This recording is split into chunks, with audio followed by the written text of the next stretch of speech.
దాంతోపాటు నిన్న అంబటి రాంబాబు మీద కూడా మనం దాడి జరగడం, అంటే తెలుగుదేశం నాయకులు ఏ విధంగా వాళ్ళే ముందు రెచ్చగొట్టేది, వాళ్ళే పెద్ద వాల్ పోస్టులు వేసి అందరినీ కించపరిచే విధంగా, అంటే జగన్మోహన్ రెడ్డితో సహా అంతకుముందుండే టీటీడీ చైర్మన్లను ఫోటోలు వేసి వాళ్ళ మీద అనవసరంగా ఈ ఫ్లెక్సీలు పెట్టి ఇవన్నీ చేయడం జరుగుతుంది. దాన్ని మాట్లాడితే ఈ విధంగా పెట్టడం తప్పు అంటే మాత్రం వాళ్ళే రాంబాబు మీద అటాక్ చేయడానికి మొత్తం అంతా కూడా కర్రలు, అంటే మామూలుగా ఇంతకుముందు ఫ్యాక్షన్లో చూసుకున్నాం, ఫ్యాక్షన్లో ఉండే గ్రామాల్లో చూసుకుంటే కర్రలు తీసుకొని వచ్చే పరిస్థితి, ఏదో ఊళ్ళో చిన్న గలాట జరిగితే అందరు కూడా ఆ గ్రూపు ఈ గ్రూపు కట్టెలు తీసుకొని వచ్చిన పరిస్థితి. ఈరోజు తెలుగుదేశం నాయకులు ఈ ఫ్యాక్షన్ సంస్కృతిని మళ్ళా టౌన్లో ఉండే, అంటే పల్లెటూళ్ళలో ఎక్కడో ఉండే పరిస్థితిని ఈరోజు మొత్తం టౌన్లో కూడా తెలుగుదేశం కార్యకర్తలు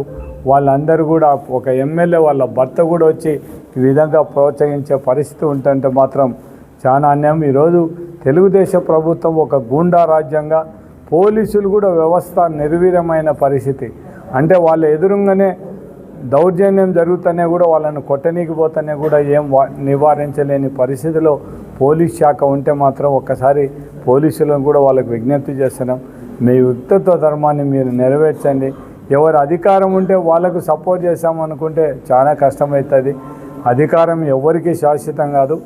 ఖచ్చితంగా మళ్ళా వైఎస్ఆర్ 2029లో వచ్చేది వైఎస్ఆర్సీపీ గవర్నమెంటే.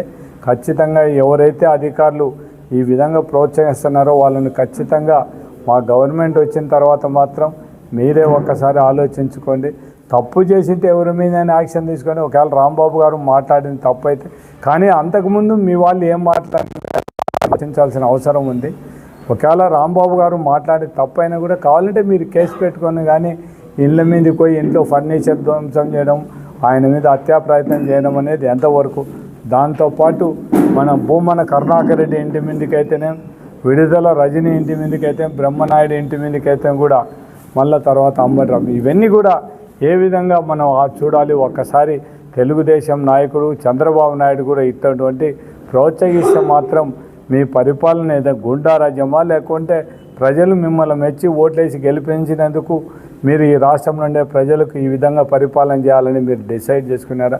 ఇప్పటికైనా మీరు ఈ రాష్ట్రంలో శాంతి భద్రతలంతా కాపాడండి. ఇట్లా దౌర్జన్యాలు ఎంకరేజ్ చేసుకుంటూ పోతే మాత్రం పరిస్థితి ఇంకొకటి రేపొద్దున మేము అధికారం లేకొస్తే ఏ విధంగా ఉంటుందనేది ఒక్కసారి ఆలోచించండి. నేను 1985 నుంచి ఎమ్మెల్యే కన్నా ఇటువంటి వ్యవస్థను, ఇటువంటి పరిపాలన మాత్రం, ఇటువంటి అధికారులు కూడా ఈ విధంగా ఉండే అధికారులు మాత్రం మొట్టమొదటిసారి చూడడం జరుగుతుంది. కాబట్టి కనీసం అధికారులను, తెలుగుదేశం నాయకులను కూడా మీరు ప్రజలకు మిమ్మల్ని కోరి ఓట్లు వేసినారు, మీరు ప్రజలకు మంచి చేయడానికి చూడండి తప్ప ఈ విధంగా దౌర్జన్యాలను ఎంకరేజ్ చేయొద్దు. వాళ్ళకు విజ్ఞప్తి చేస్తూ ఇదే కంటిన్యూ అయితే మాత్రం రేపు పొద్దున మీ పరిస్థితి కూడా ఒక్కసారి ఆలోచించుకోమని వాళ్ళకి విజ్ఞప్తి చేస్తున్నాం. మరొకసారి రైతులందరినీ కూడా కోరేది ఒకటే, రేపు 5వ తేదీ జరగబో పోతిరెడ్డిపాలెం అంటే తరిగోపల విలేజ్ కాడికి వచ్చి మీటింగ్ అంతా కూడా పెద్ద ఎత్తున సక్సెస్ చేయాలని ప్రతి ఒక్కరిని కూడా ఎక్కువగా మంది రావాల్సిన రైతులు కూడా 5వ తేదీ నందికొట్కూరు, అదేవిధంగా మనం ఆత్మకూరు, ఇంకా మనకి నంద్యాల, పాణ్యం నుంచి కూడా ఎక్కువ మంది రావాల్సిన అవసరం ఉంది. కాబట్టి ఇది కూడా సిద్ధార్థ రెడ్డి అంత ప్రత్యేకమైన శ్రద్ధ తీసుకొని ఖచ్చితంగా ఈ మీటింగ్ సక్సెస్ చేయడానికి మన అందరం కూడా పాటుపడాలని కోరుకుంటూ నాకు ఈ అవకాశం ఇచ్చిన మీకందరికీ కూడా నా ఉదయపూర్వక కృతజ్ఞతలు.